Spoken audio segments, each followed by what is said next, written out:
Le surnaturel suscite un vif intérêt chez beaucoup de gens. La magie est très en vogue. Les pratiques occultes sont très répandues. Quiconque, d'une façon ou d'une autre, est mêlé à ces choses-là, court le plus grand danger. Il est en effet sous une influence démoniaque et vit séparé de Dieu. Le Dieu saint prend cela très au sérieux. À ce sujet, nous pouvons lire dans la Bible la parole de Dieu, ce qui suit. Quiconque fait ces choses est en abomination à l'Éternel. Deutéronome 18:12. La magie et la sorcellerie comportent le pendule. Il s'agit de façon évidente de l'action de puissance surnaturelle et démoniaque. C'est d'ailleurs aussi le cas des tables tournantes. La lecture des lignes de la main, la télépathie, tirer les cartes, le tarot, l'horoscope. Même quelqu'un qui n'y croit pas ou ne l'a pas pratiqué que par amusement s'est mis sous le joug d'une force démoniaque.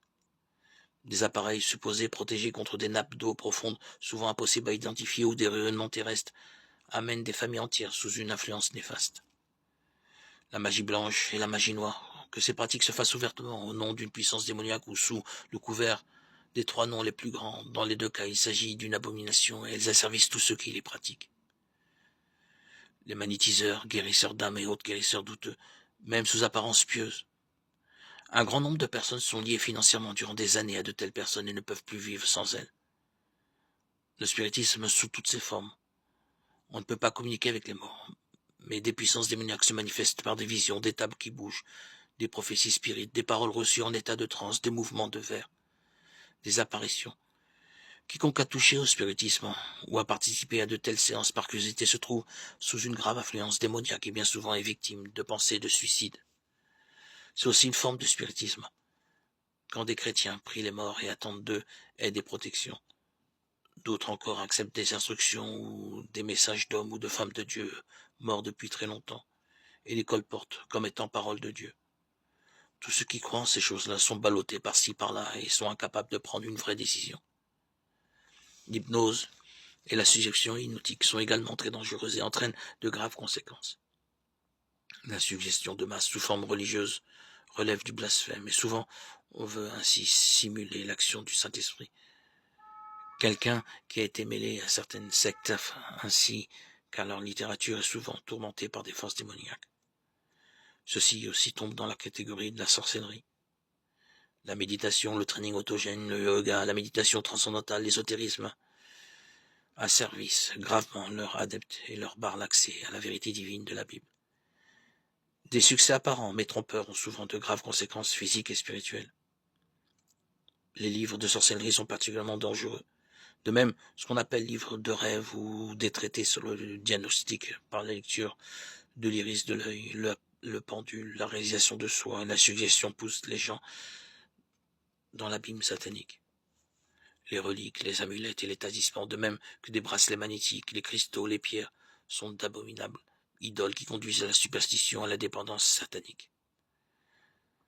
La chaîne de lettres, le courrier du ciel, les feuillets planétaires et mensuels, les billets de bonheur, les fers à cheval, porte-bonheur et autres du même genre provoquent tôt ou tard des états d'anxiété et des faiblesses nerveuses. Certaines vidéos, DVD, jeux d'ordinateur, films peuvent exercer une influence démoniaque sur le spectateur. Nombreuses sont les personnes qui sont mêlées à la magie et à la sorcellerie. Les conséquences sont dépression, état d'angoisse, désespoir, crise existentielle et damnation éternelle. Seul le Seigneur Jésus-Christ, le Fils de Dieu, a le pouvoir de délier de tels liens. À la croix, il a donné sa vie pour nous et a accompli un salut parfait. Le diable est vaincu. Notre Seigneur Jésus-Christ a versé son sang à la croix afin de nous libérer de tout péché. La promesse biblique est la suivante: si le Fils vous a franchi, vous êtes réellement libre. Jean 8, 36. Jésus-Christ peut vous libérer totalement, vous aussi, il veut le faire maintenant. Confiez-lui votre vie sans réserve. Demandez-lui de vous purifier de vos péchés et de vous libérer de toute magie et sorcellerie. Confessez cela aussi à un conseiller spirituel. Jésus-Christ renouvelle votre vie. Une profonde paix et une vraie joie envahissent votre cœur. Le Saint-Esprit met en vous la conviction que vos péchés sont pardonnés, que vous êtes un enfant de Dieu. Avec Jésus-Christ comme Sauveur et Seigneur, vous pouvez mener une vie libre sous la protection divine. Et finalement, la gloire céleste vous attend. Aujourd'hui, convertissez-vous au Seigneur Jésus-Christ, le Fils de Dieu. Jésus est vainqueur et vous aime. Il vous rend réellement libre.